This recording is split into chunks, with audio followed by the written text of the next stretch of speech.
Morocco are the first team to qualify for the quarter-finals of the World Cup after beating Canada by 3-0. Welcome into our New York studios. We'll be reflecting on Morocco's 3-0 win against Canada, a game which was difficult to predict at half-time. Morocco completely forgot to turn up in the opening 45 minutes, but turned it on in the second half. Craig Burley, Frank Leboeuf, Jermaine Jones all alongside me. As I mentioned, Canada had their chances in the first half, but couldn't convert them. Things changed, though, after the break. Morocco found their mojo, putting 3 past one of the hosts. In fact, the first host to be eliminated from this World Cup. Craig, it was a strange game because the first half, as I say, Morocco forgot to play. Yeah, I mean, it was a bit like, can I shoehorn Scotland in again? Well, yes, they were... Well, it was a bit like Morocco against Scotland.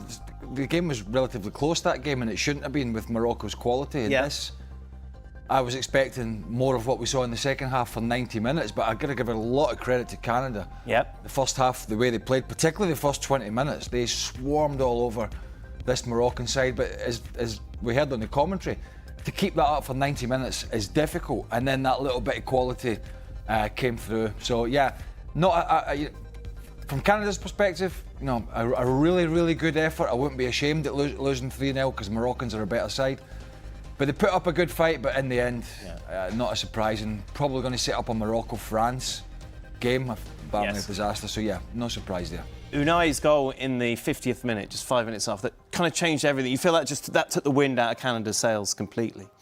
Yeah, definitely, because you know, Canada was pushing and trying to get back into the game, and then especially the goals break their neck, right? Yeah. Because then you have to open more up, and you run into more counter breaks and transition game, and Morocco is a good team, so you have to say that too. Even as Canada had completely control over the first half, and they don't have chances to score. Later on, and Morocco used their chances and changed the complete game. And after 3-0, you have to say that maybe it's quality, you know, to let the other team make the game, and then at the end, you know, you score the goals when you need to. Got to take your chances, Frank. Yeah, well, the thing is, you know, a team like that, they like to sit back and they like to feel the game. Canada should have scored the goal, and because when you miss the chances to open up the score sheet, you're going to be punished after that. And it's what happened today. And Morocco knows how to deal with that, and they were strong. They lost their striker Saibari, but somebody else came, Unai, and that's how they made and how they work. But if they play like that against France, they can be in trouble. Or Paraguay. Oh, Paraguay. Okay. Well, allow me to be a little bit arrogant. You know, Yes. No, French. Okay. But no, yes, of course, if France beat Paraguay, but if it happens, well, you never know in football. But if it's what everybody thinks, except Paraguay fans, but it's going to be a revenge from a semi-final 4 years ago. But Morocco wouldn't be allowed to sit back and wait for the French to miss their chances, because we know the talent at front, and they can be very early in the game finished. You couldn't give France that amount of possession, Right. and get away with it. I don't think. Maybe if they had an off day, but you're thinking about Dembele and Doué, Mbappe, Michael Olise, and others coming from midfield. If you allow that amount of territory and possession, you know, you'd think they're going to do something a bit special in that final third.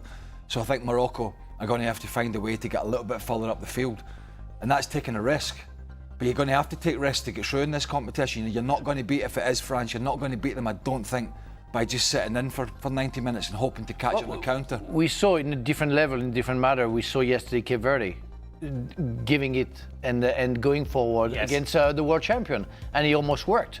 And sometimes you have, as you say, you have to take risks and try your best to surprise everybody. And Morocco can, because we saw the first 25 minutes against Brazil. Although Brazil are not, I wouldn't say Brazil are as strong as France, of course they're not. But they couldn't get the ball off Morocco early on, so they have got it in them to take the game by the scruff of the neck. Whether they will or not, if it's France, that remains to be seen. How would you sum up Canada's tournament? I would say it was a good tournament, but in the end, I think it's like all the home teams, right? The tournament starts now with the round 16, you know, because especially with I said it before, US, Canada, you know, it was most of the time they've finished in the round of 16. Yes. So now that's the most important games. I think that's the toughest games what they all faced, and I think Canada played a good tournament, you know, in that they lose now 3-0 against Morocco. It looks from the result at the end looks bad, but we talked about it. If you look at the game, they had chances to change this whole game in a different direction. They don't do it, and that shows you too that the quality of the individual teams, you know, they're good. If you look at forward now, Morocco against France, I think too. Yeah, France has a good team. Morocco has a good team. Paraguay could still win. Paraguay can win too, 100%. But I think if you look at the results, the last past games, and then look at the next games. But if Morocco or France comes, I think a big role would be too that it's kind of a rivalry. Yes. Even in the country of France, you know, you have a lot of people from Morocco and everything. So you will see a complete different face of Morocco. Yeah, It's no shame to lose to Morocco 3-0. Some of us have managed that in the World Cup in '98. Thank you. You saw most of that game, didn't you? From the I watched the second half on TV after my red card. Yeah, lovely. But I tell you what though, look, a little bit of credit here for Jesse Mark. Jesse Mark, what are you laughing at? No, are you? That's okay. I really think he's a good coach. I mean, he might be a little... He rubs people up the wrong way, doesn't he? He's a little confident and well, that's fine, he's confident and he'll say things. But he's coached around Europe and Austria and Germany and England. National team now, he's obviously coached in the US. He gets the most out of the players. He gets the most out of what he's got, I think. So I think he's done a really, really good job with Canada when you look at that side.